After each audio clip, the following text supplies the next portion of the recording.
thankful for a lot of things.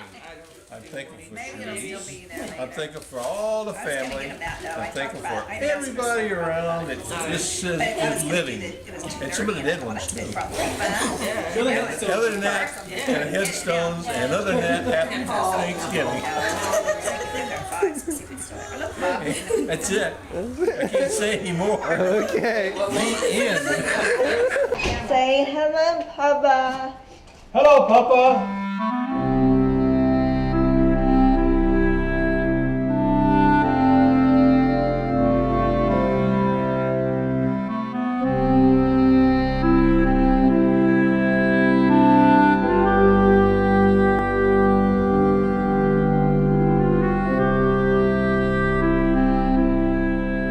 Something serious or funny or nice about Sorry, or a baby. story, something that happened, something you remember, something goofy, something funny, something sweet, whatever.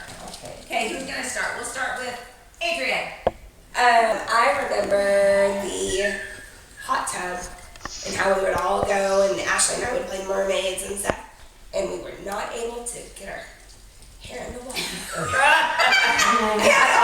You guys make your hair all wet. Hair in the Make your water. hair wet. Then Papa and I made the box that covered like the stuff for the hot tub. Papa and I made that box, and yeah, that was like our thing. I was at lunch with Grandma and Grandpa. I was at the lunch with them. And then my dad, he was asking about my hashing when I got named. So I flipped around through my phone. Oh wait, what was your name? Glasshole. So I flipped around through my phone, and then I showed him a picture of my naming.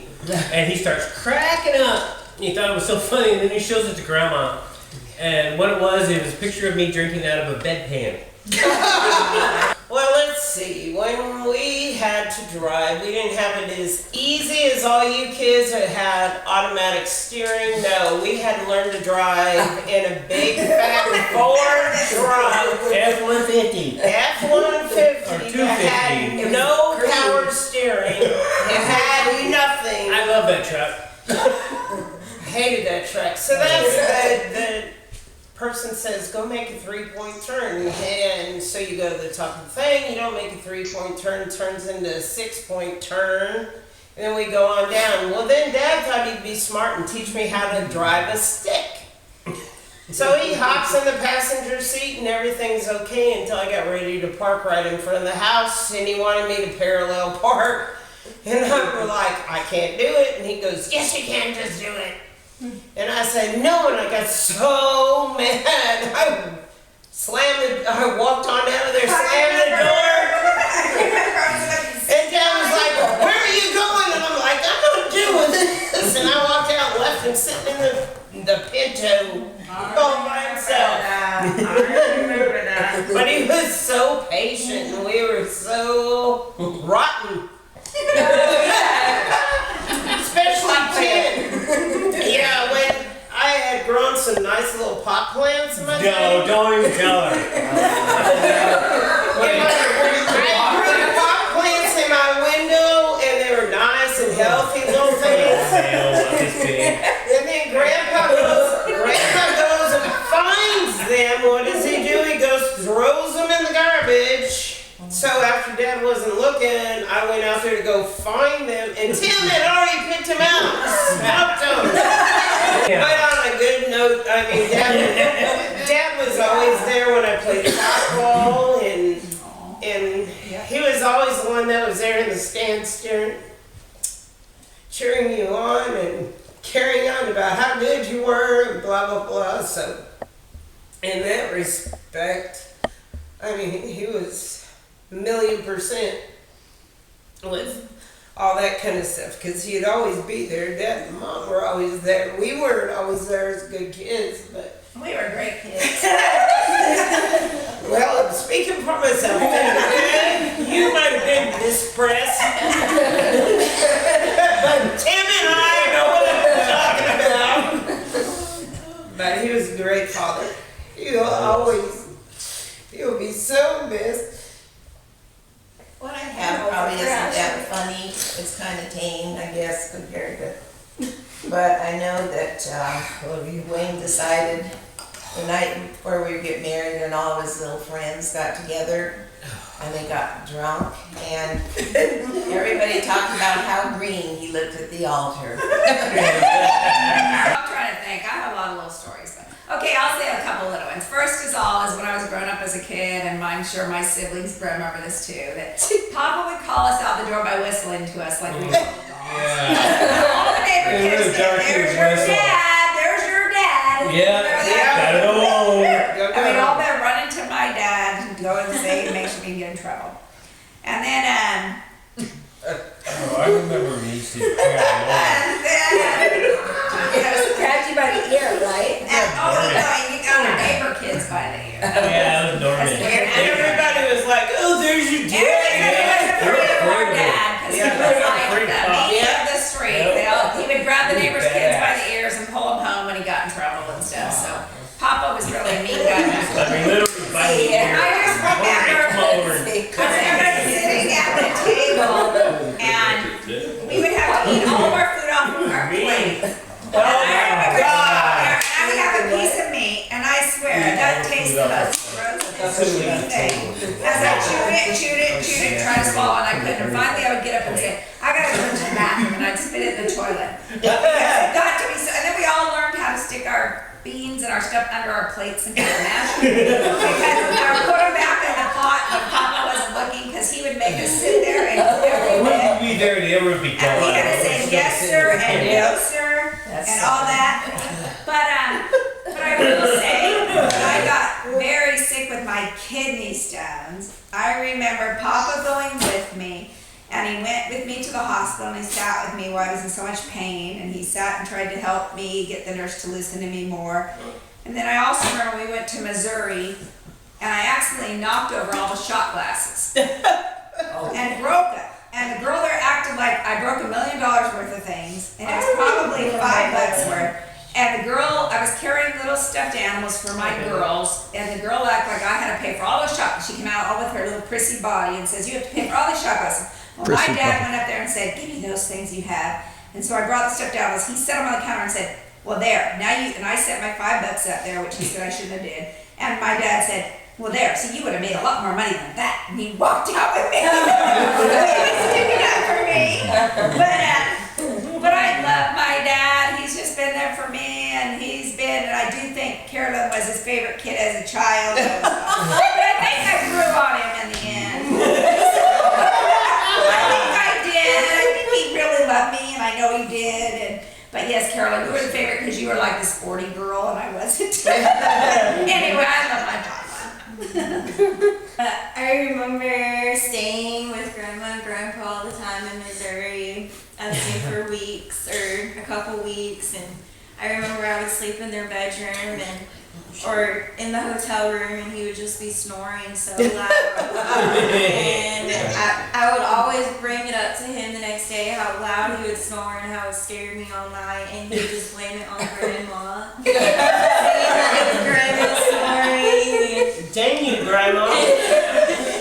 And he always cracked me up. He was so funny, and he kept his humor all the way till the end. Yeah, I like the brow wow. And the brow wow, he'd always want his brow wow done. And I remember he came up with a very special name for me. It was Sex K. He just kind of said it, and he didn't really laugh about it.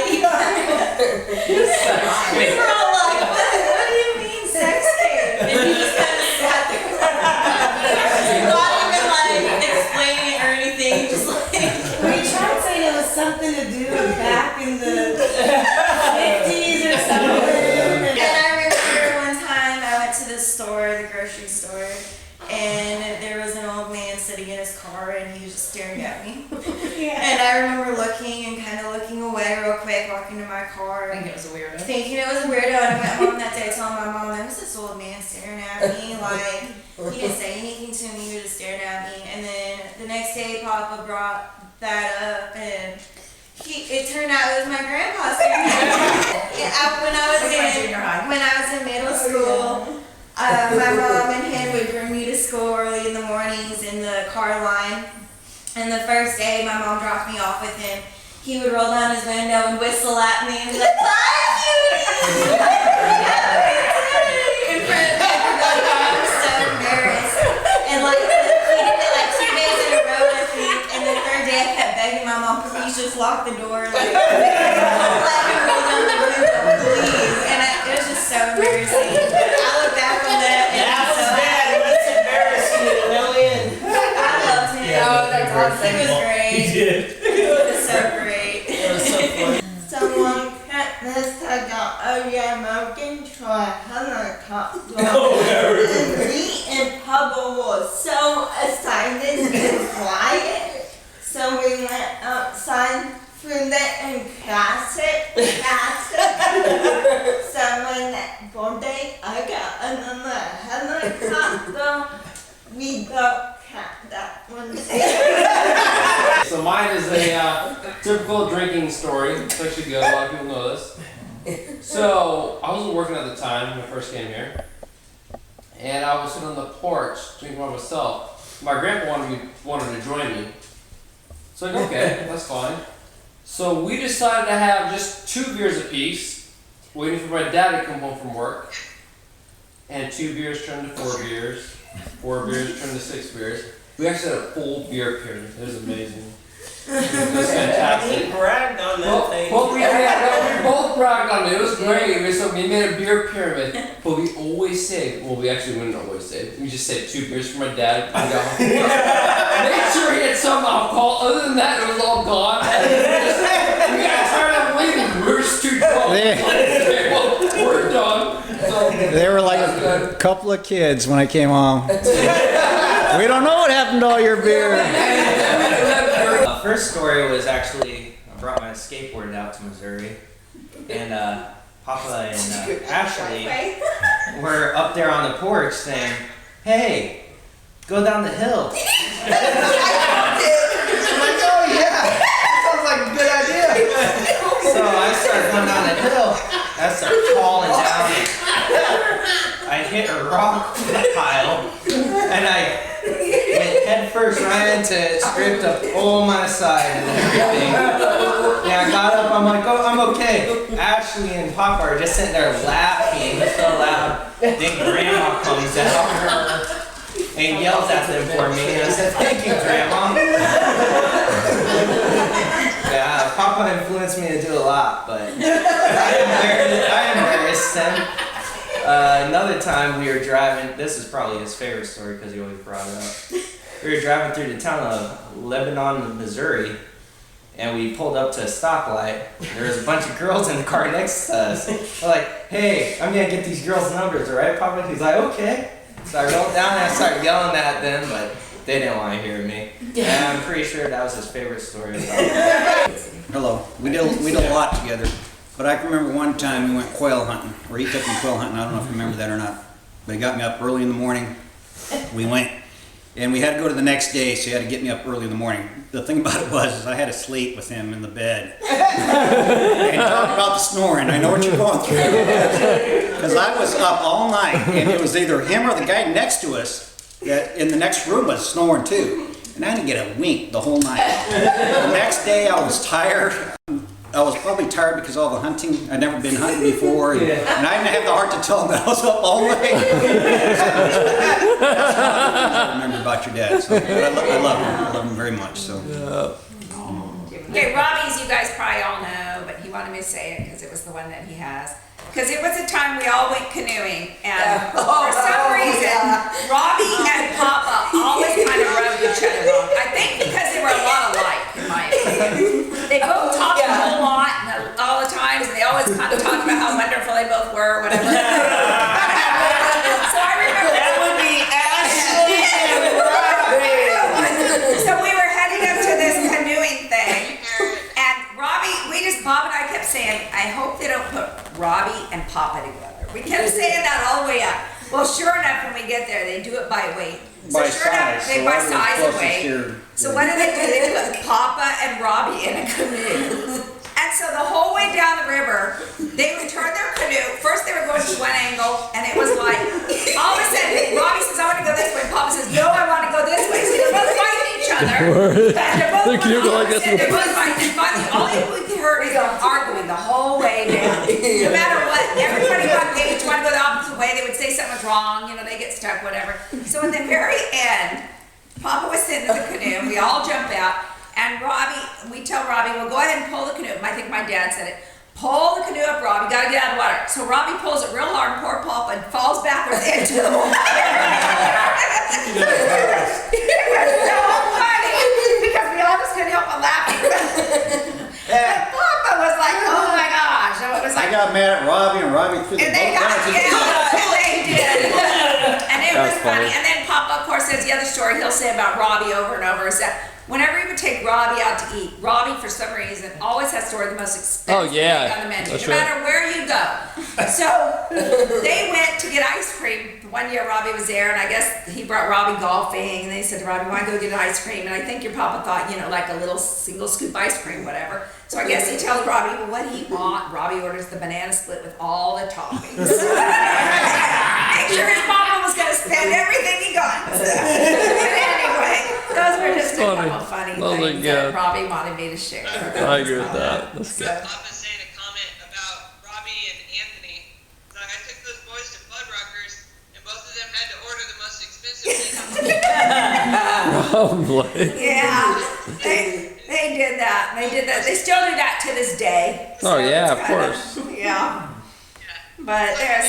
From you, Papa, because I remember Papa having a biscuit, right? He'll have a normal biscuit and a stick of butter, but he'll make 4 little cuts of butter and place it on one side of the biscuit. You know? That's how I remember him.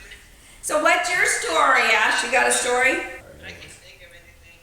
No. Mine's just like how awesome it was that your grandpa wanted to go to Silver Dollar City and roll right roller coasters with you. Oh yeah. I was too chicken shit to be on the roller coasters. They had loops and stuff. But you know, he always took us to do awesome things. Oh, yeah, he did. We have stories about peanuts. I mean, I don't know if Carolyn and Tim probably remember, but we'd all wanted to share empty your grandpa's bowl of peanuts so we could see if there was any leftover peanuts for us.